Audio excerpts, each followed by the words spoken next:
Hello, people of Earth! It's me! Jacob! Oh, there it is. That's how I... Nope, that's not it, Jacob. Okay. Nope, it's back on again. Okay.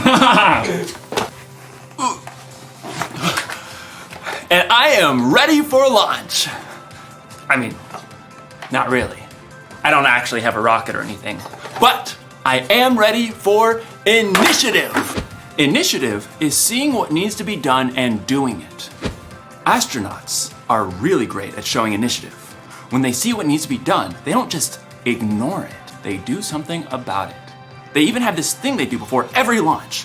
It's called a status check. And it works like this. Rocket fuel, check. Oh. Rocket fuel is a go. Red switchy thing, check. Red switchy thing. Red switchy thing is a go. Power thrusters, check. Power thrusters. Power thrusters are a gross. I can't check the power thrusters because somebody left a dirty sock here. Well, can you move the dirty sock? I mean, I could, yes, but it's not mine. I didn't leave it here. And so I don't think it's my job to move the sock. I suggest that we halt the launch until whoever left the sock here comes and gets it themselves. Copy that. Holding launch for a dirty sock. Good. Roger that. I wonder how long I'm gonna have to wait for someone to come get this sock. Probably gonna be here for a while. You know what? Today's story is about a guy who saw something that needed to be done, and he did something about it, even though it wasn't his responsibility. Sounds like a great guy. Will somebody come get this sock? It smells. Some people, am I right? Ugh.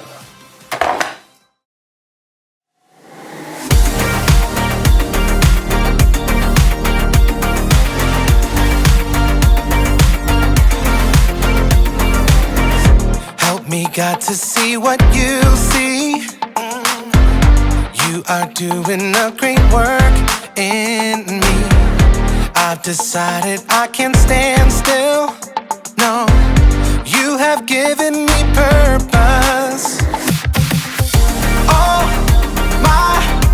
my heart is yours. All my life is yours. I will make a move for you, for you. All my heart is yours. All my life is yours. I will make a move for you. Make a move for you. Make a move. Make a move. Make a move for you. I will make a move. Make a move. Make a move for you. I will.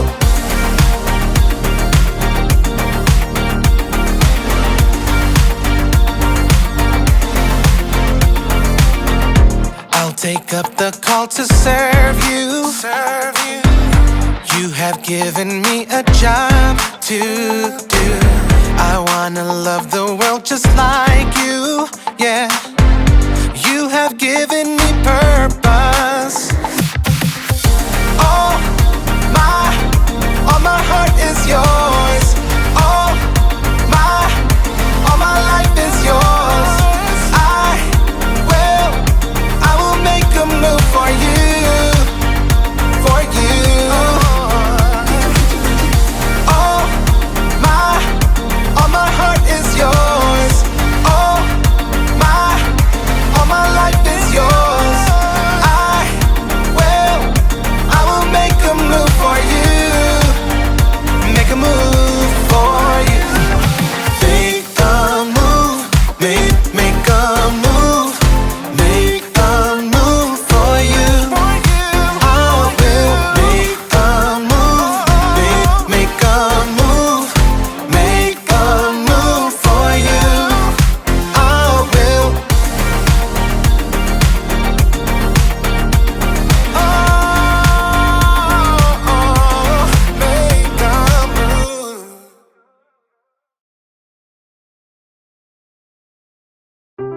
The Bible. It's 66 books of history, stories, letters, and poetry that fit together to form God's one big story.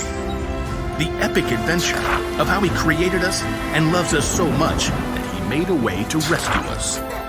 As we travel through the Bible, from Genesis to Revelation, we discover people who met God and found their lives changed forever. Now, for an amazing story. Inspired by the book of Nehemiah, chapters 1 and 2. Over and over, the Israelites promised to be faithful to God. But over and over again, they turned away from Him. At last, God allowed enemy armies to take His people captive and carry them off to Babylon, nearly 1,000 miles away. After 70 years, God allowed some of His people to return to Jerusalem and rebuild the temple. But back in Babylon, now part of Persia, the rest of the Jews had made lives for themselves. In fact, a Jew named Nehemiah had become quite important. Greetings. I am cupbearer to the king. A cupbearer was like a bodyguard who checked to make sure that no one poisoned the king's food or drink. Nehemiah was likely a trusted advisor. Your Majesty, may I suggest the date pudding? But though it was nearly 150 years since the Israelites had left Jerusalem, Nehemiah's heart was still in his homeland. When his brother Hanani returned from his trip to Judah, Nehemiah had a chance for some news. Brother, how are the people left in Jerusalem? Some are still alive, but they're having a hard time. Oh no. The wall of Jerusalem is broken down. The gates have been burned with fire. People are ashamed. That's terrible.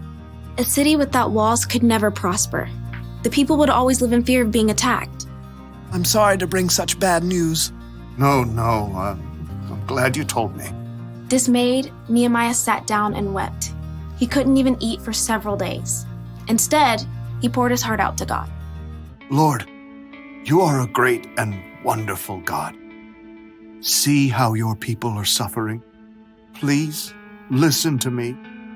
I'm praying for the people of Israel. We Israelites have committed sins against you. We haven't obeyed the commands you gave to Moses. Nehemiah reminded God of the promise He made to His people. You said, if you people are not faithful, I will scatter you among the nations. But if you return to me, I will bring you back. Lord, please pay careful attention to my prayer. Give me success when I bring my request to King Artaxerxes. For 4 whole months, Nehemiah prayed daily to God. He knew before taking action, he needed to listen and prepare. At last, he was ready. Your Majesty. Anyone who came before the king was supposed to appear happy. But for the first time, Nehemiah allowed his true feelings to show. Oh, why are you looking so sad? May you live forever? Why shouldn't I look sad? The city of my people has been destroyed, and fire has burned up its gates. The king could have been annoyed and ordered Nehemiah to be punished. But God moved his heart. Well, what do you want? Nehemiah prayed silently for the right words. Send me to Judah. Let me go to the city of Jerusalem. I want to rebuild it. The king frowned and glanced over at the queen.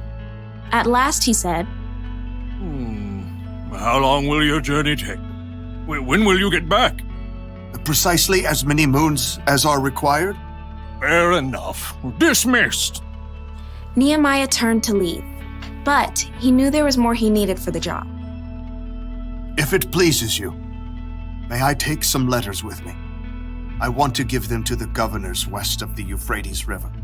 Then they'll help me to travel safely. Done. Oh, and a letter to the caretaker of the royal park? So he'll give me logs for the wall and gates and a house? What next? A whole escort of army officers and horsemen? That would be fantastic. Fine. All of it. Get on with it. God had given Nehemiah such favor with the king that he had everything he needed for his long journey to Judah. At last, Nehemiah had reached the city he dreamt of his entire life. Jerusalem.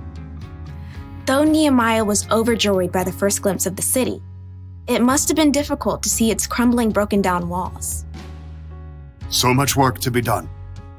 But Nehemiah didn't tell anyone his plan at first. On a bright moonlit night, Nehemiah snuck out with only a few others to see the full damage to the walls. We have to know what we're up against. Nehemiah traveled by donkey. With a few trusted friends, they left the city through the broken valley gate. Let's head toward the Jackal Well. At last, Nehemiah got a clear picture of the devastation. Jagged piles of rock lay everywhere. The gates were gone with scorched gaping holes in their place. It's such a big job. Only God can do this. Nehemiah circled what was left of the wall, heading up the Kidron Valley and at last returning through the valley gate. The next morning, he called together the priests and nobles and officials. You know, I've come to visit my people in Jerusalem, but that's not the only reason I'm here.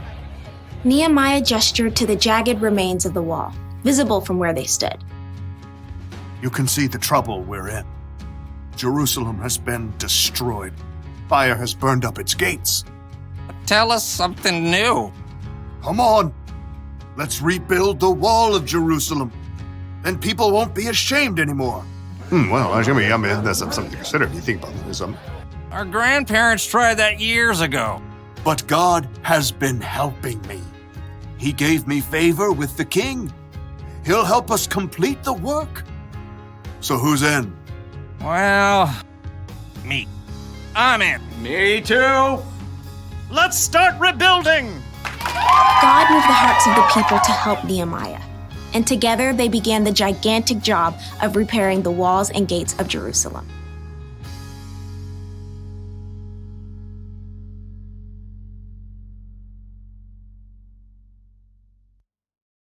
You ever see a piece of trash on the ground and just walk by without picking it up because you didn't put it there?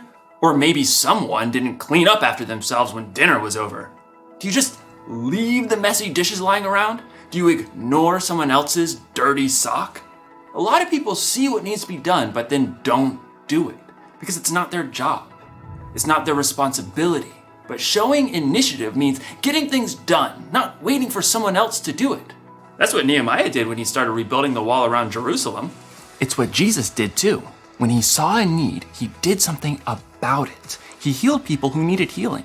He taught people who needed to learn. And Jesus took care of our greatest need when he died on the cross for our sins. So, if you want to show initiative, don't just see what needs to be done, do something about it. Do a status check. Do you see any dirty dishes? Dirty dishes. Oh! Dirty dishes. Cleared away. Check. Do you see any trash? Water bottle? Recycled. Check. Do you see a dirty sock? Dirty socks cleared away, even though it's not my job. Check. Here's the one thing to remember today. Don't wait for someone else to do what needs to be done. Initiative takes a lot of work for sure, but it's worth it. It helps you, it helps other people, and it helps the world. And maybe, just maybe, it can help the universe.